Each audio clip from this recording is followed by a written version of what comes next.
आज आप स्वतंत्र हो, आप प्रजातंत्र की सरकार के अंदर में जी रहे हो। देश का प्रधानमंत्री भी यदि उससे आपको कोई प्रॉब्लम है तो उसके घर का भी घेराव कर देते हो आप। नहीं तो एक खेजड़ली के अंदर में एक पेड़ को काटने के लिए लोग गए थे और वो पेड़ को काटने के लिए खेजड़ली के अमृता देवी बिश्नोई ने मना कर दिया था कि भाई हमारे खेत से पेड़ नहीं काटो। बोला नहीं, राजा का ऑर्डर है, पेड़ तो काटेंगे। वो अमृता देवी पेड़ को पकड़ के खड़ी हो गई, उसकी गर्दन काट दी। राजा का ऑर्डर था।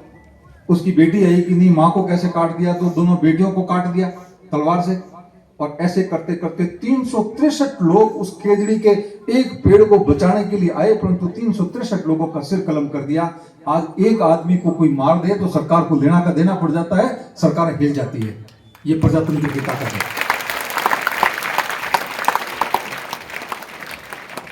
अब हम सभी को इस प्रजातंत्र के अंदर में इस बाबा डॉक्टर भीमराव अंबेडकर का एहसान कभी नहीं भूलना चाहिए। इसने ये हमारे हाथ के अंदर में जो ग्रंथ दिया है, ये सबसे बड़ा ग्रंथ है हमारे लिए।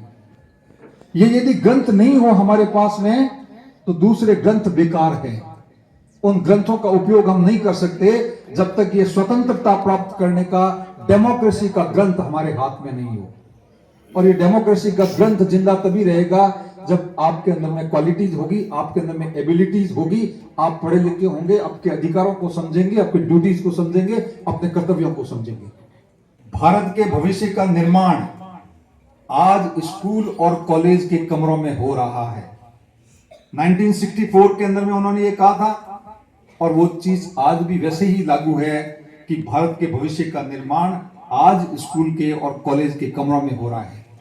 आज स्कूल और कॉलेज के कमरों में कौन है? आप लोग हो। आप लोग जो बच्चे हैं वो हो।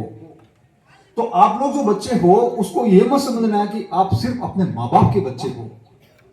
बच्चों, आप हमारे भी बच्चे हो, आप अपने गुरुजनों के भी बच्चे हो, आप इस सोसाइटी के भी, समाज के भी बच्चे हो, आप इस भारत माता के भी बच्चे हो। और आज के इस वैश्विक युग के अंदर में जब पूरी दुनिया एक छोटा सा गांव बन करके रह गई है, तो आप एक वैश्विक नागरिक भी हो जो एक जिम्मेदार तरीके से वसुधैव कुटुंबकम की भावना को लेकर के आगे बढ़ रहे हो। बिकॉज आप देश का भविष्य हो। किसी देश की क्वालिटी उस देश के नागरिकों की क्वालिटी पे निर्भर करती है। कोई उस देश के नागरिक कैसे हैं, ईमानदार है, मेहनती है, बिना नशे के हैं, हष्टपुष्ट हैं, उनके अंदर में कर्तव्य निष्ठा है, ऑनेस्टी है। वो इस प्रकार की जो क्वालिटी होती है उसी से देश बनता है। देश कोई ये सोने चिड़िया का या सोने का या कोई लोहे का या पत्थर का तो नहीं बना हुआ है। देश तो हम सब ने मिलकर के बनाया है। हमारी जैसी क्वालिटी होगी वैसा ही देश बनेगा। आज जो आप यहाँ बैठ करके स्कूल के कमरों के अंदर में सीख रहे हो, आज जैसे आपके अंदर में गुण आ रहे हैं, वही कल समाज के अंदर में रिफ्लेक्ट होंगे। आज जो आपके बुजुर्ग पिताजी माताजी यहाँ पे माठ साहब वगैरह यहाँ पे आपके बुजुर्ग बैठे हुए हैं, ये जो सोसाइटी के अंदर में आज डिसीजन मेकर हैं, आज वो निर्णय लेते हैं। आज से 10 साल के बाद में आप लोग यहाँ बैठे होंगे और निर्णय लेने वाले आप होंगे। जब आप निर्णय लेने वाले होंगे तो आप किस प्रकार के निर्णय लोगे? आप अच्छे इंसान होगे तो अच्छे निर्णय लोगे और बुरे इंसान होगे तो बुरे निर्णय लोगे।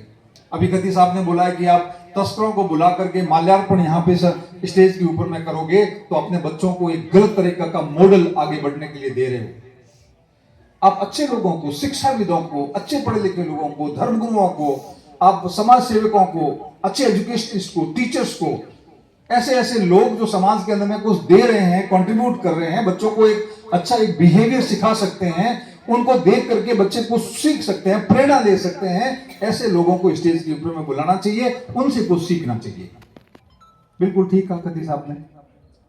तो मेरे कहने का मतलब है कि आपकी क्वालिटी हमारे लिए बहुत इंपॉर्टेंट है और इसलिए हम आपके पास में बार बार आते हैं, आप लोगों से बातचीत करते हैं।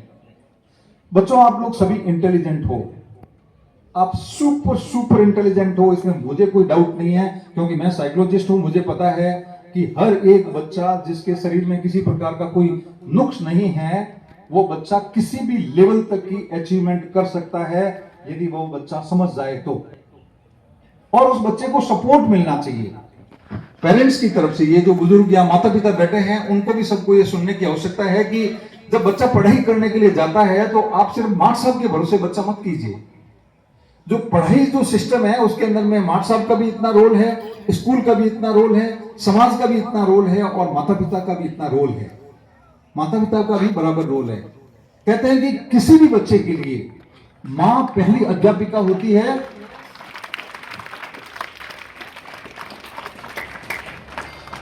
किसी भी बच्चे के लिए मां पहली अध्यापिका होती है और घर पहला स्कूल होता है। मां यदि ठीक ठाक है, उसके अंदर में गुण है, पढ़ी लिखी है थोड़ी, उसके अंदर में अच्छे संस्कार है और घर का वातावरण ठीक है, तो उस बच्चे के अंदर में वहीं से भी शिक्षा शुरू हो जाएगी। इसलिए बच्चियों का पढ़ना समाज के लिए बहुत जरूरी है, क्योंकि अच्छी माताएं समाज के अंदर में होगी तो समाज बेटर होगा। बहुत जरूरी है हमारे लिए बच्चों की एजुकेशन को होना, आगे करना। जो बुजुर्ग हैं, गांव के जो लोग हैं, जो सरपंच साहब हैं, जो डिसीजन मेकर हैं, उनको समझने की आवश्यकता है कि समाज या देश को विकास करना है तो ये 50% पॉपुलेशन जो मेल है उसके आधार पर समाज विकसित नहीं हो सकता है।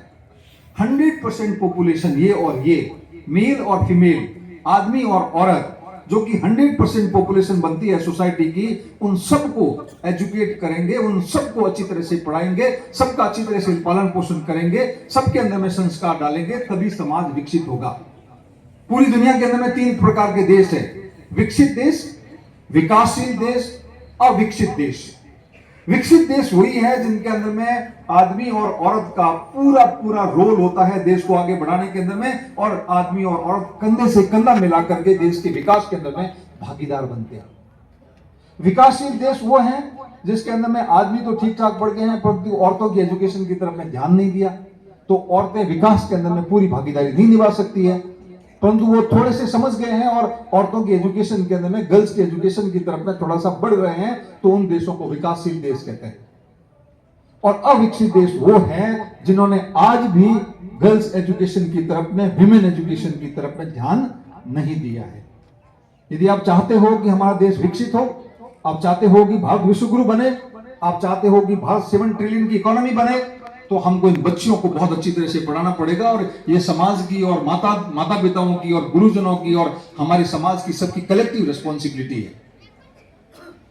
शिक्षा जो है वो माता पिता से शुरू होती है, स्कूल के अंदर में आते हैं, स्कूल का माहौल होता है और सोसाइटी के चारों तरफ का एनवायरनमेंट होता है।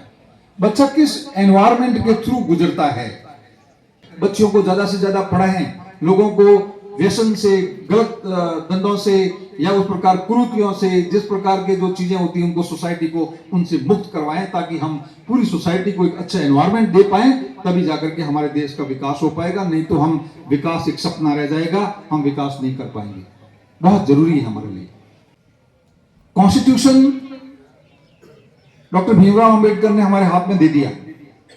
इस कॉन्स्टिट्यूशन के अंदर में आपके राइट्स भी हैं, आपके अधिकार भी हैं, और आज तक हम सिर्फ अधिकारों के बारे में बात करते हैं। जब कॉन्स्टिट्यूशन की बात आती है तो ये मेरा राइट है, ये मेरा हक है, मेरा ये है, वो है, उसके बारे में बात करते हैं। परंतु यंग बच्चों, नौजवानों, आपको यह भी समझने की आवश्यकता है कि इस कॉन्स्टिट्यूशन के अंदर में जहां आपके फंडामेंटल राइट्स, आपके मौलिक अधिकार दिए हुए हैं, उसका अगला चैप्टर, इसका 3 नंबर चैप्टर है आपके फंडामेंटल राइट्स का, यानी कि मौलिक अधिकारों का है। तो आप इसका 4 नंबर चैप्टर उठा करके देख लीजिए, वो आपके मौलिक कर्तव्यों का है। मौलिक कर्तव्य भी हैं आपके अधिकारों के साथ साथ में आपके फर्ज भी हैं। कोई भी आदमी नहीं जानता कि मेरा फर्ज क्या है देश के प्रति, समाज के प्रति।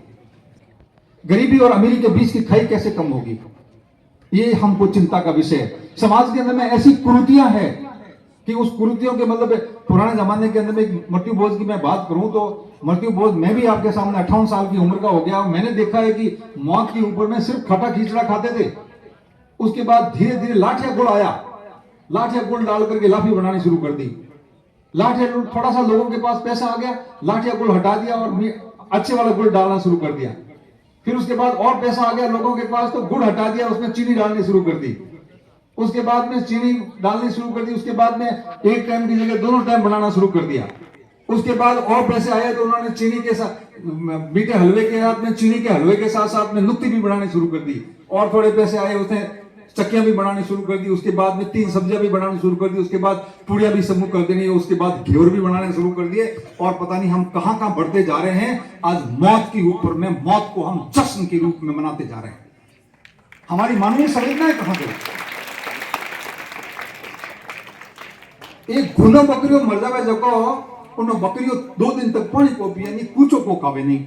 और भाई काको बड़ो मामो मरियो जो को वहां पे पहाड़े बैठ रहो उन्हीं टाइम चूरमा करना हरू कर दो और लबा लब दे तो नहीं हीरो खाता हूं मिटो अपने बिल्कुल शर्म आवे को नहीं। और ये असंवेदना है जबकि आप इंसान हो कि कहीं हो, और आप बिल्कुल अपने अच्छे और बुरे के अंदर में कोई फर्क समझ में नहीं आता हमको। कितने बच्चे कहते हैं कि मृत्यु भोज खाना चाहिए या नहीं खाना चाहिए? हाथ खड़ा करो। कितने बच्चे कहते हैं मृत्यु भोज खाना चाहिए? कोई भी नहीं। कितने बच्चे कहते हैं कि मृत्यु भोज नहीं खाना चाहिए? Okay, down down down. ये इसी प्रकार की दूसरी बुद्धियां भर की कृतियां हैं हमको। कभी वो कोई किसी में पैसा खर्च कर देते हैं, कभी समझियारे में खर्च कर देते हैं, कभी सूरज पूजने में खर्च कर देते हैं, कभी गवर के अंदर में पैसा खर्च कर देते हैं। पता नहीं हमारे बच्चों की पढ़ाई के लिए तो हमारे पास पैसे नहीं होते हैं, हम पता नहीं इतने सारे पैसे कहां से लेके आते हैं। मेरे गांव के अंदर में एक आदमी था, उसको मैंने बोला कि भाई बच्चे को जोधपुर भेजो, तो बोले सर जोधपुर भेजना मार्गन का टप्पा आया है। उसके 2 महीने के बाद में उनके घर में डेथ हो गई। 5 लाख रुपए खर्च करके चीनी का हीरा सीरा बना दिया। मैंने उनसे पूछा भाई अभी पैसा कहां से आ गया? क्या वो तो करना पड़े सर, नहीं तो मैंने जो बोलन को देवे नहीं। तो इसका मतलब है कि मिल्कों के प्रेशर के अंदर में आकर के हम इस प्रकार का काम करते हैं। तो ये जो प्रेशर खत्म होना जाए कब होगा? जब सब लोग हम खाना बंद कर देंगे, सब लोग करना बंद कर देंगे, तब उस गरीब आदमी के ऊपर में वो प्रेशर खत्म हो जाएगा कि वो लोगों की मतलब उसके प्रेशर में आकर के नहीं खर्च करेगा। उस व्यक्ति के लिए उसको बच्चे को पढ़ाना जरूरी था, नहीं पढ़ाया उसने, क्योंकि उसके ऊपर में प्रेशर था कि खर्चो करना पड़ी, डोगरो जाए जनों हीरो बनाना पड़ी, उधार लवे वो पया। अब वो 2-3 साल तक उन्होंने ब्याज देवे, टाबरा मिर्चों रोटी खावे, उन्हें बच्चा ठीक ढंगरी स्कूलों में पढ़ाई नहीं कर सके। फिर गरीब गरीब रह जाता है, अमीर अमीर रह जाता है, गरीबी और अमीरी के बीच में खाई बढ़ती रहती है, और ये हमारे देश के लिए बहुत खतरनाक है। गरीबी के लिए जो आदमी गरीब है वो अपने बच्चों का पेट पालने के लिए किसी हद तक जा सकता है, वो हमारी राष्ट्रीय सुरक्षा के लिए भी खतरनाक है। हो सकता है कि वो आदमी जो है वो कुछ भी कर दे, और वो हमारी जो इंफॉर्मेशन है युद्ध के टाइम में यहाँ पे बॉर्डर के अंदर में युद्ध होती है, वो पाकिस्तान वाले उसको पैसा दे तो वो पाकिस्तान के अंदर में खबरें भी दे देगा, मरता क्या नहीं करता। गरीबी गरीबी होती है। तो मेरे कहने का मतलब है कि गरीब लोगों को, जिनके पास में पैसे कम हैं, उनको यदि खर्चा कम करवाना है तो हम सभी को मृत्यु भोज खाना छोड़ना पड़ेगा। आप एग्री करते हो सभी? मैं पिछले 40 साल से मृत्यु भोज नहीं खा रहा हूं। खती साहब ने जैसा बताया कि मेरे पिताजी का स्वर्गवास हुआ तो हमने कोई लापसी नहीं बनाई। जिसने 12 दिन तक नॉर्मल दाल रोटी बनाई वैसी बनाई। 12वें दिन तक भी लोगों ने कहा है कि कम से कम लापी तो बना दो, मैंने कहा कोई लापी आपी नहीं। 12वें दिन भी हमने दाल रोटी बनाई और किसी प्रकार का कोई पैसा खर्च नहीं किया उसके अंदर में। उलूल फूल के अंदर में हमने जो पैसा बचाया वो हमने सभी जातियों के अंदर में, जो हमारे समाज के अंदर में जातियां होती है, उनके हॉस्टल बने हुए थे, उन हॉस्टलों के अंदर में पैसा दे दिया। जाट, बिश्नोई, राजपूत, मेघवाल, भील, चारण, राजपुरोहित, जो अपनी गांव की जातियां होती हैं, उन्हीं सभी जातियों में इक्वल डिस्ट्रीब्यूट कर दिया। 51 हजार रुपए के चेक दे दिए। हमने कहा, लोगों ने कहा कि भाई ये तो जाट हो तो थे, जाटों ने दो थे, दूसरों ने क्यों दो? मेरा जवाब था कि जब हम बढ़ते हैं, खड़े होते हैं, आगे बढ़ते हैं, जीवन चलाते हैं, तो हजारों लाखों लोगों को आपको आगे बढ़ाने के लिए रोल है। सिर्फ आपकी जाट जाति का या मेघवाल जाति का या बिश्नोई जाति का या राजपूत जाति का अकेला का रोल नहीं है। माँ बाप ने जन्म दिया है, परंतु आपके माठ साहब कौन पढ़ाते हैं आपको, जिसकी वजह से आपका जीवन संवार रहा है? कौन जाति का माठ साहब है वो? आपके ऊपर में जिस रोड के ऊपर में अच्छी तरह से चल के आते हो, वो रोड किसने बनाई? आज इस टेंट के नीचे बैठे हो, किसने ये टेंट बनाया आपका? ये जो कपड़े पहन रहे हो आपने, किसने ये कपड़ा फैक्ट्री के अंदर में बनाया? आपकी जो घड़ी चल रही है, माइक चल रहा है, इसकी वजह से आवाज आप तक पहुंच रही है, किसने माइक बनाया? अदृश्य व्यक्ति है। किसी ने गरीब ने फैक्ट्री में बैठ के बनाया होगा, वो किसी भी जाति का रहा होगा, किसी भी धर्म का रहा होगा, वो किसी भी देश का रहा होगा। हमको अपनी जाति या धर्म के अंदर में सिमट के नहीं रहना है। हमको एक वैश्विक नागरिक की तरह सबके भले के अंदर में अपना भला समझना चाहिए। प्रकृति में हमने बहुत गजब का संदेश दिया, पर हम समझते नहीं है। जो समझते हैं उनको समझ में आ गया होगा कि अब कल परसों मैं पढ़ रहा था कि एलन मस्क नाम का एक अमेरिका का एक आदमी है, उसने एक रॉकेट बनाया है जो आपको चांद के ऊपर में लेके जाएगा। जैसे यहां से बस हरिद्वार लेके जाती है ना, चांद के ऊपर में लेके जाएगा और वहां से वापस लाएगा, चांद के दर्शन करा करके आपको वापस लाएगा। यानी कि चांद के ऊपर में टूरिज्म शुरू हो गया है। चांद के ऊपर में टूरिस्ट जाएंगे और उसका जो रॉकेट है अगले 10 साल के लिए पूरा पैक हो गया है। 10 साल के लिए उसके अंदर में एक भी सीट बाकी नहीं है। लोग तो वहां पहुंच रहे हैं। आर्टिफिशियल इंटेलिजेंस के अंदर में ऐसे ऐसे रोबोट्स बना रहे हैं कि वो इंसान की तरह काम कर देगा। उसका नाम है ह्यूमनॉइड रोबोट। वो रोबोट आपकी खेती काट देगा। आप घर में जाके गए, आपकी कार खड़ी हुई, रोबोट आपके पास आएगा, आपकी कार का दरवाजा खोलेगा, आपके अंदर में सामान उठाएगा और आपकी रसोई में रख देगा। आप जाकर के सोफा में बैठ के आपने रोबोट को ऑर्डर दे दिया, चाय बना करके आपको पिला देगा, आपके घर की साफ सफाई कर देगा। इस प्रकार के रोबोट्स आ गए हैं। तो हम जब पढ़ाई के अंदर में आगे नहीं बढ़ेंगे, साइंस एंड टेक्नोलॉजी की तरफ में आगे नहीं बढ़ेंगे, हमारे बच्चों की पढ़ाई अच्छी तरह से नहीं करवाएंगे, उनको कॉलेजेस में भेज के इस प्रकार की टेक्निकल एजुकेशन नहीं कराएंगे, हमारे बच्चे आगे कैसे बढ़ेंगे? आप सोचते हो कि एमए करने से बच्चा आगे बढ़ जाएगा? कदापि नहीं। आने वाले टाइम के अंदर में एमए बीए किया हुआ व्यक्ति बिल्कुल अनपढ़ माना जाएगा जब तक उसके अंदर में किसी प्रकार का कोई टेक्नोलॉजिकल नॉलेज नहीं हो। उसके अंदर में कंप्यूटर चलाना आना चाहिए। आज जब वो रोबोट जब हमारे सब काम कर देगा तो हम बेरोजगार हो जाएंगे। तो हमको इस प्रकार की शिक्षा प्राप्त करनी है कि हम रोबोट बनाने वाले बने, रोबोट को ठीक करने वाले बने और रोबोट से भी आगे की साइंस को हम आगे पढ़े। अनफॉर्चुनेटली है कि भारत जो है दुनिया का सबसे बड़ा देश है, दुनिया का सबसे बड़ी डेमोक्रेसी है, इससे बड़ी कोई डेमोक्रेसी है नहीं। चाइना वगैरह वो डेमोक्रेसी नहीं है, जनसंख्या में ज्यादा हो सकते हैं पर वो डेमोक्रेसी नहीं है। वर्ल्ड की सबसे बड़ी डेमोक्रेसी, वर्ल्ड की सबसे बड़ी प्रजातांत्रिक देश भारत है और एक भी आविष्कार भारतीयों ने नहीं किया है। न हमने कोई रेल बनाई, न हमने कोई घड़ी बनाई, नहीं हमने कोई साइकिल बनाई, न हमने कोई हवाई जहाज बनाई, नहीं हमने कोई टेलीफोन बनाया, न हमने कोई इंटरनेट बनाया, नहीं हमने कुछ नहीं बनाया। हमने एक भी चीज का आविष्कार नहीं किया। वो आविष्कार जितने भी हुए हैं वो यूरोप के अंदर में और अमेरिका के अंदर में हुए हैं। क्यों? क्योंकि हमारी शिक्षा व्यवस्था ऐसी नहीं है। हम जो सिर्फ है वो डिग्री प्राप्त कर लेते हैं तो बहुत अपने आप को बड़ा समझने लगते हैं कि बीए कर दी, सब हमारे छोड़े तो एमए कर दी। अरे एमएस बीए किस काम की, जब दुनिया किस तेज गति से, दुनिया के अंदर में नॉलेज किस तरीके से आगे बढ़ रहा है, उस तक कदम से कदम मिला के नहीं चलेंगे तो हम दुनिया के साथ में आगे नहीं बढ़ पाएंगे। अमेरिका वाले तो पूरे जो है आविष्कार करके, और वो हम लोग जो है डिग्री लेने के बाद जॉब को पकड़ने के लिए जाते हैं। हम लोग जॉब सीकर हैं, हम नौकरियों के पीछे भागते हैं।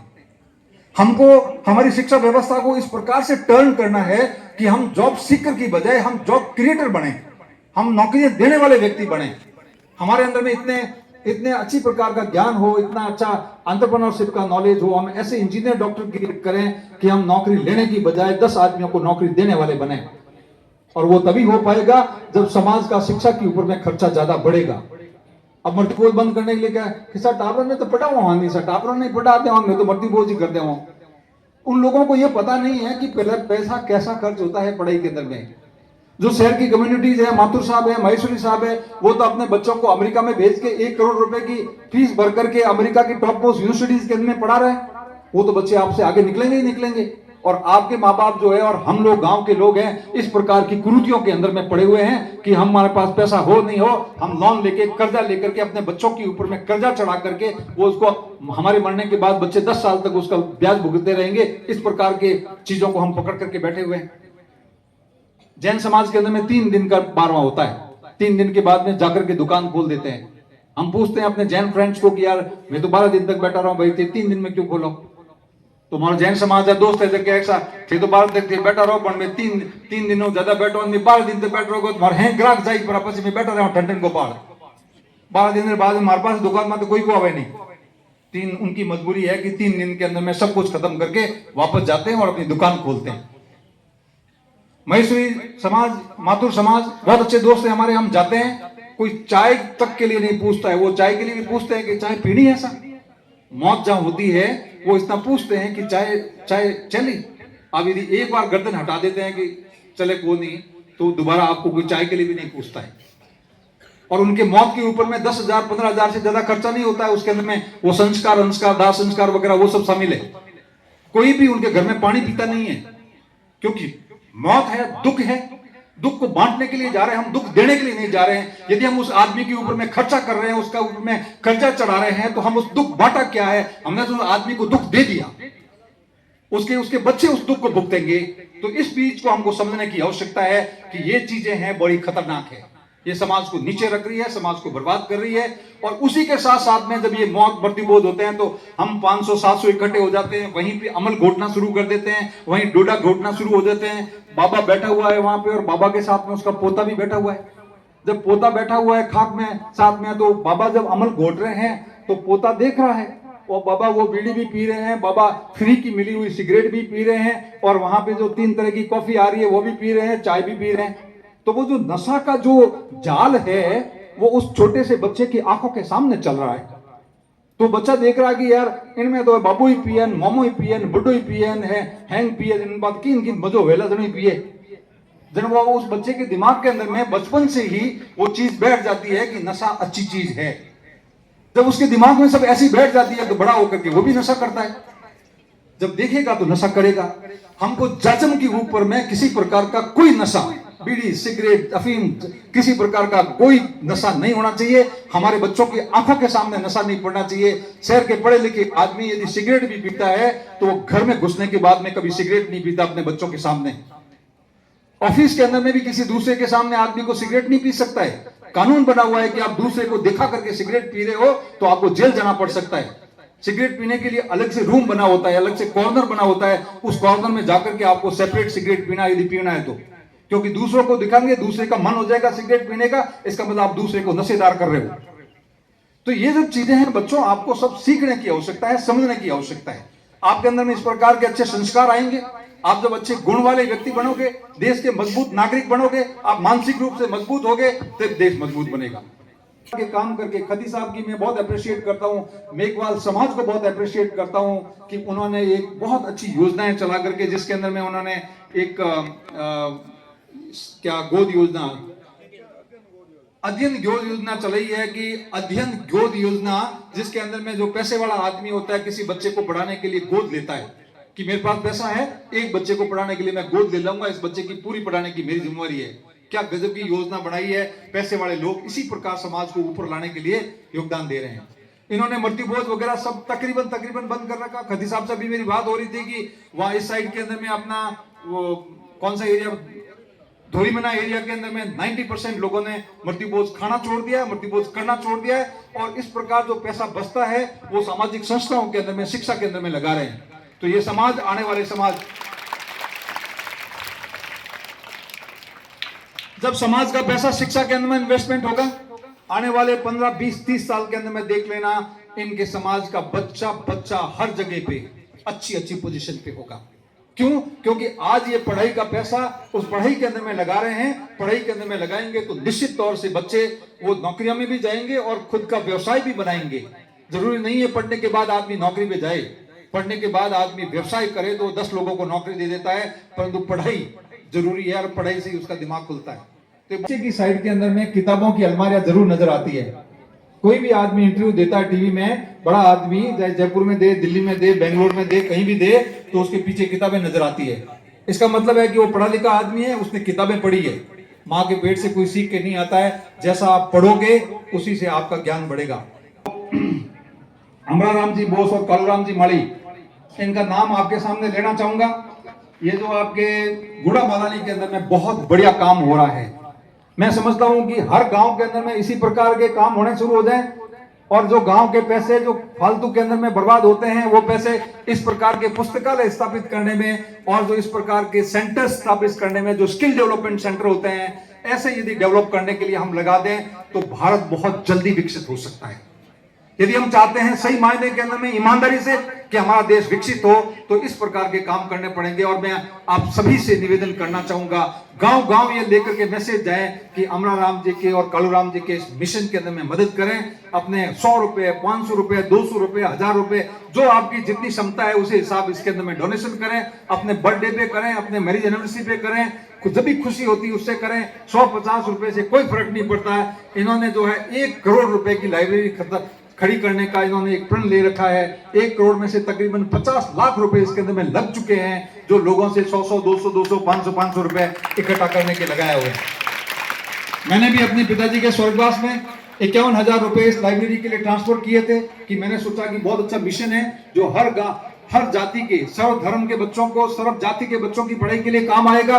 तो ऐसा एक मिशन जो एक अच्छा इंसान होता है वही कर सकता है। तो हर गांव के अंदर में इस मिशन को आगे बढ़ाना है और इसको सपोर्ट करना है ताकि हम इनके मिशन को पूरा कर सकें। पूरा करने के लिए पत्ताराम जी के परिवार ने उनके पिताजी के स्वर्गवास में मृत्युभोज नहीं करके इस मिशन के अंदर में 11,000 रुपए देने का ऐलान किया है। सब आप पधारें अपने और सबको उनके सब कैसे बाबा बिल्कुल। ये अमराराम जी को 11,000 का चेक जो है छोटा पैसा इसी प्रकार के पढ़ाई के मिशन के अंदर में गांव के लोगों का लगे, ताकि जो है हम ज्यादा से ज्यादा इस प्रकार के पुस्तकालय गांव के अंदर में खड़ा कर सकें। रिटायरमेंट हुआ था 31 जुलाई 2024 को, 4 महीने पहले। मेरा एक प्रण था कि मैं रिटायरमेंट पर 300 किलोमीटर की पैदल यात्रा करके 11,000 पौधे लगा करके अपने गांव की जमीन के अंदर मैं प्रवेश करूंगा। मैंने एक ऐसा प्रण लिया हुआ था कि मैं रिटायरमेंट लूंगा। आदमी रिटायर होता है तो सबसे पहले गांव में जाता है और बड़ा बड़ा वो एकदम वो खाना वाना करता है और वो बैंड बाजे चलते हैं और वो बैंड बाजों के साथ में वो पूरी 50-100 गाड़ियां चलती है और एक ढोल बजे वाले चलते हैं और गांव में जाकर के वो बड़ा सा प्रोग्राम करता है। मैंने कहा नहीं, यदि हमको धरती माता को कुछ देना है, धरती माता का हमारे ऊपर में कर्ज है, तो हमको पर्यावरण के लिए कुछ करना चाहिए। पर्यावरण समस्या एक वैश्विक समस्या है और वो पूरी मानवता की समस्या है। पिछले 50 साल के अंदर में 5 डिग्री सेंटीग्रेड टेम्परेचर बढ़ गया है और आने वाले 50 साल के अंदर में 5 डिग्री सेंटीग्रेड और बढ़ गया तो पूरे के पूरे ग्लेशियर पिघल जाएंगे। वो पूरा का पूरा पानी पिघल करके समुद्रों में आ जाएगा। समुद्रों के अंदर में हजारों टापू है जिसमें लाखों करोड़ों लोग रहते हैं, वो वहां से निकल करके बाहर आ जाएंगे, क्योंकि पानी में डूबना शुरू हो जाएंगे तो कहां जाएंगे, भाग के बाहर आएंगे। ऑलरेडी हमने बाहर के अंदर में बहुत सारा जंगल काट लिए हैं, वो जब बाहर आएंगे तो उनको बसने के लिए भी जंगल काटना पड़ेगा, घर बनाने पड़ेंगे, रोड बनानी पड़ेगी, अस्पताल बनाने पड़ेंगे, स्कूलें बनानी पड़ेगी।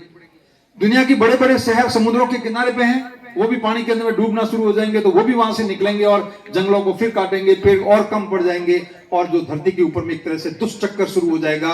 तापमान यदि बढ़ता गया, उसको हमने सबने मिलकर के नहीं रोका तो पूरी मनुष्य जाति के लिए एक प्रलय आ जाएगा। ये हमारे जितने डेवलपमेंट वगैरह धरे के धरे रह जाएंगे। आने वाले कुछ जनरेशन 2-3 पीढ़ी के बाद में इनको यहाँ जीना मुश्किल हो जाएगा। गर्मियों के अंदर में हॉस्पिटल में जगह नहीं मिलेगी और एक टाइम आ जाएगा सब जल करके राख हो जाएंगे। तो वो हमारी जो आने वाली पीढ़ियां कहेगी कि हमारे पूर्वजों ने हमारे लिए कुछ नहीं किया, उन्होंने गलत एग्जाम्पल सेट किए, इसलिए हम आज मर रहे हैं। आज समय रहते हुए हम सभी ने जागरूक होकर के अपने हर साल बारिश के सीजन के अंदर में ज्यादा से ज्यादा पेड़ पौधे नहीं लगाए तो धरती के ऊपर में पूरी मनुष्य जाति के लिए प्रलय आ जाएगा। हमने ये इसकी क्या क्या प्रॉब्लम है, इसको मैंने पिछले 2 साल के अंदर में पढ़ाई करके उसकी एक रिपोर्ट तैयार की है। ये इतनी लंबी रिपोर्ट है, आगे पीछे लिखी हुई है। इस रिपोर्ट को मैं आपके यहाँ पे छोड़ के जाऊंगा। मैं आपके प्रिंसिपल साहब को बोलूंगा कि एटलीस्ट सभी टीचर इसको जरूर पढ़ें और जो समझदार बच्चे हैं उनको भी पढ़ाएं। साथ साथ के अंदर में जो गर्मी के मौसम के अंदर में गर्मी बढ़ने से क्या क्या प्रॉब्लम, तापमान बढ़ते तापमान है, वायु प्रदूषण से आम जनजीवन पर क्या विपरीत प्रभाव पड़ते हैं और उसका क्या सॉल्यूशन है, समाधान क्या है, वो भी मैं लिख के लाया हूं। हमने जब यात्रा की थी तो उसको हर गांव के अंदर में ये बांटे थे, तो ये पीछे हिंदी अंग्रेजी दोनों के अंदर में लिखा हुआ है। तो ये अपने स्कूल के कमरों में बाहर जरूर लगाएं और बच्चों को जरूर पढ़ाएं इसके अंदर में, ताकि बच्चों के अंदर में अवेयरनेस आए। आज के नागरिक हैं आप, बच्चे हैं, कल के नागरिक हो, आपके आदत के अंदर में ये सब चीजें शामिल हो जाएगी तो हम सब मिलकर के ग्लोबल वार्मिंग को या क्लाइमेट चेंज की जो हमारे साथ चैलेंज है इसको हम कम कर पाएंगे, इसको खत्म कर पाएंगे। इन सब चीजों के साथ में मैं आप लोगों को अंत के अंदर में यही बताना चाहूंगा कि आपका जीवन आपके हाथ में है। आपका जीवन किसके हाथ में है? आपके माँ बाप आपको यहाँ पढ़ने के लिए भेज सकते हैं, आपके टीचर्स यहाँ पढ़ा सकते हैं। आप जब तक वो कहे नहीं कि आप घोड़े को, आवाज नहीं बचाओ, घोड़े को समुद्र के किनारे या तालाब के तीर माते ले जा सको, वहां पे घोड़े ने जबरदस्ती पानी पा सको, कहीं नहीं पा सको। आपको यहाँ स्कूल में बैठे हो, आपके मन में पढ़ने की जिज्ञासा होगी, तभी आप पढ़ोगे। यही कारण है कि कुछ बच्चे जो है बहुत बढ़िया आगे निकल जाते हैं और कुछ बच्चे वहीं रह जाते हैं। हर एक आदमी यहाँ पे एक नॉर्मल शख्स के रूप में पैदा होता है, कुछ बड़ी बड़ी शख्सियत बन जाती है, कुछ नॉर्मल शख्स बन करके ओनली शख्स रह जाता है और वो 80 साल की जिंदगी आयाराम गयाराम की तरह गुजार देता है और भगवान के घर वापस चला जाता है। आप मुझे बताओ कि सभी शख्स बनकर के ही मरना चाहोगे या शख्सियत बनकर के जाना चाहोगे? जोर से बोलो, मुझे सुनाई नहीं दिया। क्या करना चाहोगे? शख्सियत बनना चाहोगे? तो शख्सियत बनना चाहोगे तो मेरे साथ में एक नारा बड़ी जोर से जाते जाते लगा दो और मुझे ये महसूस होना चाहिए कि वास्तव में आप शख्सियत बनना चाहते हैं और आवाज इतनी बुलंद होनी चाहिए कि ये टेंट नीचे गिर जाना चाहिए। बोलो मेरे साथ में, बोलो, शख्स बन के आए हैं, शख्सियत बन के जाएंगे। शख्स बन के आए हैं, शख्सियत बन के जाएंगे। शख्स बन के आए हैं, शख्सियत बन के जाएंगे। अब ये जो सेंटेंस है आप अपनी कॉपी के फर्स्ट पेज पे लिख दो, किताब के फर्स्ट पेज पे लिख दो, आप जब पढ़ने के लिए बैठते हो उसके सामने लिख दो, आप सोते सोते पंखे के ऊपर में लिख दो, कहीं भी लिख दो। दिन के अंदर में 4 से 5 बार ये सेंटेंस आपके दिमाग में पढ़ना चाहिए। जब 4-5 बार दिमाग में पड़ेगा तो आपके मन में विश्वास आएगा मुझे तो शख्सियत बनना है। जब आप शख्सियत बनने का मन के अंदर में विचार मजबूत हो जाएगा तो आप कभी किसी प्रकार का गलत काम नहीं करोगे। आप जब गलत काम आपके सामने आएगा तो आप कहोगे मुझे तो शख्सियत बनना है, मैं गलत काम कैसे कर सकता हूं, मैं झूठ कैसे बोल सकता हूं, चोरी कैसे कर सकता हूं, मैं किसी दूसरे का नुकसान कैसे कर सकता हूं। तो आप हमेशा अच्छे काम करते रहोगे, अच्छे रास्ते के ऊपर में आगे बढ़ोगे, तब जाकर के आप एक शख्सियत बन जाओगे। बहुत आसान है शख्सियत बनना। आप सिर्फ एंड सिर्फ अपने व्यवहार के ऊपर में, अपने संस्कारों के ऊपर में ध्यान दो और खूब मन करो, खूब काम अच्छा करो। आप अपना जो कर्मों के ऊपर में ध्यान दो, अपने कर्मों को बेहतर करो, अच्छे से अच्छे कर्मों को करो। आप कर्म यदि बेटर करते रहोगे तो शख्सियत जरूर बन जाओगे। अब मेरे सामने ये बताओ कि मृत्यु भोज खाना अच्छा है या बुरा? कौन आदमी मेरे साथ में खड़ा होकर के मृत्यु भोज की ये शपथ लेना चाहता है कि मैं आज के बाद मृत्यु भोज नहीं खाऊंगा? कितने पूर्ण होश हवास से, बिना किसी दबाव के आज शपथ लेता हूं कि आज के बाद मृत्यु भोज में किसी प्रकार का मीठे भोजन का सेवन नहीं करूंगा। सिर्फ दाल रोटी या साधारण भोजन ही करूंगा। इससे बचने वाले पैसे सामाजिक विकास, शिक्षा, स्वास्थ्य और विज्ञान की बढ़ोतरी में लगने चाहिए। मैं अपने आस पड़ोस के लोगों को और साथियों को समझाने की कोशिश करूंगा कि मृत्यु भोज नहीं खाएं और इससे बचत करके इसकी बचत का पैसा विकास में लगाकर राष्ट्र निर्माण में भागीदार बने। Thank you.